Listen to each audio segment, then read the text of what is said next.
Buenos días con los presentes. Quienes habla es la enfermera Yajaira Enríquez Basilio, quien el día de hoy voy a tratar sobre los fármacos diuréticos. Fisiología renal. Los riñones son órganos esenciales, los cuales actúan como filtro eliminando productos metabólicos y toxinas en sangre. Además, intervienen en el equilibrio de agua en el cuerpo. Estos también regulan la presión arterial mediante el sistema renina-angiotensina-aldosterona. También regulan la producción de vitamina D para la absorción de calcio. Además produce la hormona eritroproyectina, la encargada de realizar la síntesis de glóbulos rojos. La nefrona es la unidad estructural y funcional básica del riñón. El 80% de nefronas están en la corteza renal y el 20% en la médula renal. Está compuesta por glomérulo, túbulo contorneado proximal, asa de Henle de rama descendente, asa de Henle en rama ascendente, el túbulo contorneado distal y el ducto colector. Los diuréticos. Los diuréticos son herramientas terapéuticas potentes y ampliamente prescritas con diversos fines, como disminuir el volumen extracelular y disminuir la presión arterial. Su función principal es la modificación del balance sistémico del sodio mediante el incremento del volumen urinario y la excreción de sodio y un anión acompañante, por lo general cloro. Los diuréticos aumentan la eliminación de orina. Los diuréticos están divididos en grupos: diuréticos osmóticos, diacídicos, diuréticos de asa, diuréticos distales. Los diuréticos osmóticos. Tenemos al manitol, urea y glucosa. Los diuréticos osmóticos es un agente osmóticamente activo. Son filtrados en el glomérulo y no son reabsorbidos o solo parcialmente en el resto de la nefrona. Va a inhibir la reabsorción de agua. En el túbulo contorneado proximal va a aumentar la presión osmótica y en la rama descendente de Henle va a reducir la reabsorción pasiva de agua. Los diuréticos osmóticos actúan expandiendo el líquido extracelular y el volumen del plasma, aumentando así el flujo sanguíneo al riñón. Estos no se metabolizan y son eliminados por orina. Dentro de sus efectos renales tenemos la disminución de la reabsorción de agua, el aumento de flujo sanguíneo de la médula renal, el aumento de la presión hidrostática de los capilares glomerulares, y en los efectos extrarrenales tenemos la reducción de la presión intracraneal, la reducción de la presión intraocular, la expansión del volumen circulante, disminuye el hematocrito y reduce la viscosidad sanguínea. Manitol es un diurético osmótico parenteral, es un polisacárido y su origen es semisintético a partir de la glucosa. En la farmacocinética tenemos la administración, que es vía endovenosa. Viene una presentación manitol al 10% y 20%, en frascos de 500 a 1000 mililitros. Se administra con una frecuencia de 40 a 60 gotas por minuto. El manitol no se utiliza con otra medicación agregada en el frasco. En el manitol se recomienda utilizar equipos nuevos y evitar equipos que hayan estado con sangre. Además, tenemos que revisar el manitol que no esté cristalizado, y si estuviera, ponerlo en baño María. El manitol se mantiene a temperatura ambiente. Su vida media del manitol es de 15 a 100 minutos. Luego se va a observar la diuresis, pero a partir de la hora o a 3 horas. En su metabolismo tiene un disminuido metabolismo de glucógeno en el hígado. Se va a excretar en el filtrado glomerular, eliminándose por la orina. En su farmacodinámica tenemos que el manitol es una sustancia que no se absorbe, inhibe la reabsorción de agua en el túbulo proximal y la rama descendente del asa de Henle. El manitol está indicado en el tratamiento de edema cerebral, en hipertensión intracraneal, en hipertensión intraocular. Está contraindicado en la insuficiencia renal severa con anuria, en la insuficiencia hepática, en el edema agudo de pulmón, en la insuficiencia cardíaca congestiva, en reacciones de hipersensibilidad al manitol. Dentro de sus reacciones adversas presentará deshidratación e hiponatremia dilucional, edema agudo del pulmón, tromboflebitis, náuseas, vómitos, cefalea y rash cutáneo. Los diuréticos de asa. Los diuréticos de asa inhiben el cotransporte de sodio, potasio y cloro en el asa de gruesa de Henle, dando lugar a natriuresis y diuresis intensas. Aumenta la secreción de prostaglandinas y el flujo sanguíneo renal. Tiene acción vasodilatadora. Dentro de los diuréticos de asa tenemos a la bumetanida, ácido etaclínico, furosemida, torsemida.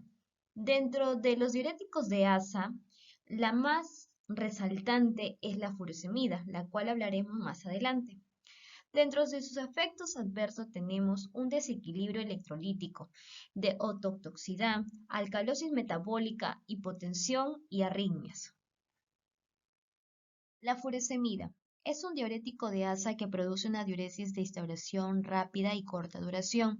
Bloquea el sistema de cotransporte de sodio, potasio y 2-cloros, localizado en la membrana de la célula luminal de la rama ascendente del asa de Henle. Su vía de administración es vía oral y vía endovenosa. Viene en presentación de vía oral en tabletas. Se administra de 20 a 80 miligramos como dosis máxima. En vía endovenosa viene en inyecciones de 20 miligramos. Estas se administrarán de 20 miligramos a 80 miligramos por día como dosis máxima. Para administrar la furosemida debemos tener en cuenta la presión arterial. Está indicado la furosemida en el edema de origen cardíaco, hepático o renal. Está indicado también en las urgencias hipertensivas. Tenemos también indicado en la insuficiencia renal por oliguria, pero debemos tener en cuenta que si la oliguria persiste, se suspende la furosemida. Tenemos indicado en trastornos hidroelectrolíticos, en mantenimiento de la diuresis forzada en intoxicaciones. En sus efectos adversos encontraremos hiponatremia, hipocalemia e hipomagnesemia, alcalosis hipoclorémica, hipotensión, náuseas, trastornos gastrointestinales. En las contraindicaciones estará la hipovolemia o deshidratación, insuficiencia renal con anuria, hipotaxemia o hiponatremia graves, estado precamatoso y comatoso asociado a encefalopatía hepática. Los diuréticos tiazídicos son uno de los fármacos de primera elección para el tratamiento de hipertensión arterial. Tenemos a la hidroclorotiazida, metolaxona, clorotiazida. Los diuréticos tiazídicos van a actuar a nivel del túbulo contorneado distal. Va a aumentar la excreción de sodio, cloro y agua.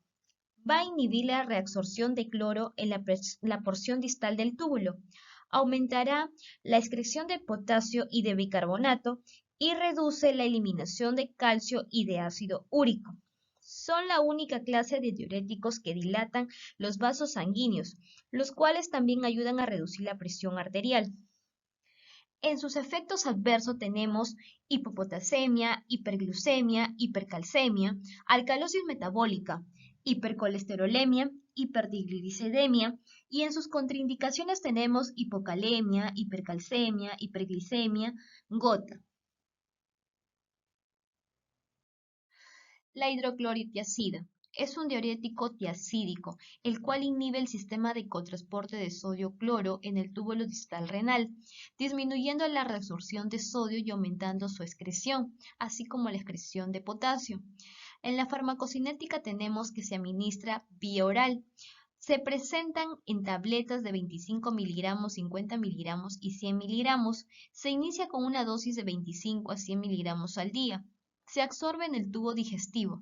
Tiene vida media de 5 a 15 horas. No se metaboliza y se elimina con rapidez en la orina. Está indicado en pacientes con hipertensión arterial, insuficiencia cardíaca, diabetes insípida, nefrolitiasis causada por hipercalciuria idiopática. Está contraindicado en pacientes con hipopotasemia, hiponatremia, hipercalcemias refractorias, insuficiencia hepática y renal severa, hiperuricemia asintomática, enfermedad de Addison y anuria. La espironolactona es un diurético distal u ahorrador de potasio. La espironolactona es un diurético antagonista de la aldosterona. En este diurético va a actuar en el túbulo colector, haciendo que exista mayor liberación de sodio, cloro y agua y este se secrete, y sucediendo que el potasio se quede en sangre. En la farmacocinética tenemos que se administra vía oral, vienen en tabletas, las cuales tienen que ser administradas en una dosis de 25 a 200 miligramos al día, como dosis máxima, en una frecuencia de 2 a 4 tomas al día. Se va a metabolizar en el hígado, tiene una vida media de 13 a 24 horas, tiene efecto diurético, el cual se da de 2 a 3 días, se elimina principalmente por vía renal y por vía biliar de forma secundaria. Está indicado en edema por insuficiencia cardíaca congestiva, cirrosis hepática, síndrome nefrótico, hipertensión arterial. En los efectos adversos y poco frecuentes tenemos confusión, latidos cardíacos irregulares, nerviosismo, entumecimiento u hormigueo en manos, pies o labios, sensación de falta de aire o respiraciones dificultosas, cansancio o debilidad inhabituales, debilidad o pesadez de las piernas. Cuidados de enfermería en los diuréticos. Debemos, antes de administrar los tratamientos, aplicar los 10 correctos. Posterior, monitorizar las funciones vitales, sobre todo teniendo hincapié en la presión arterial, como en la furosemida. Si un paciente está hipotenso, pues no le voy a administrar furosemida. Vamos a monitorizar periódicamente la presión arterial. Tenemos que evaluar el estado de los medicamentos a la administración de ellos, como debemos tener en cuenta en el manitol, que no puede estar cristalizado. Y si no, se tendrá en cuenta los cuidados que se mencionó anteriormente, y uno de ellos es ponerlo en agua amarilla. Evaluar la cantidad de diuresis, es lo que se mencionaba, por ejemplo, en la furosemida, cuando está indicado en pacientes con insuficiencia renal y presentan oliguria. Si estos no están presentando diuresis, pues se le suspende la administración de furosemida y se procederá a una diálisis. Vamos a realizar lo que es un balance hídrico estricto. ¿Por qué tan importante es el balance hídrico? Porque vamos a poder observar los egresos y los ingresos, sobre todo los egresos, porque vamos a poder saber la condición de nuestros pacientes. Vamos a tener en cuenta si están deshidratados, si miccionaron o no, si están haciendo efecto los medicamentos en ellos. Vamos a vigilar las reacciones adversas. Vamos a evaluar los electrolíticos y el sodio y el potasio porque se pueden llegar a descompensar por estos mismos. En el estudio de eficacia de la administración continua versus inyección en bolo de diuréticos en la insuficiencia cardíaca congestiva, tenemos como objetivo analizar y sistematizar la eficacia de la administración continua versus inyección en bolo de diuréticos en pacientes con insuficiencia cardíaca congestiva.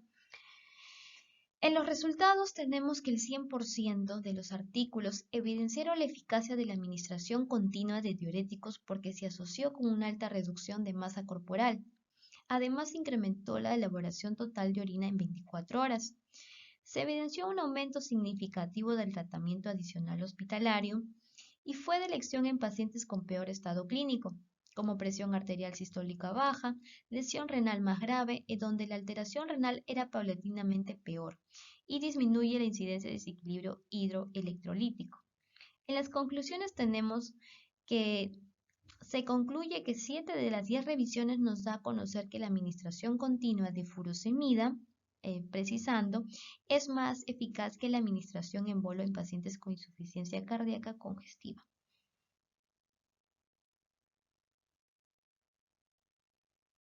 Gracias.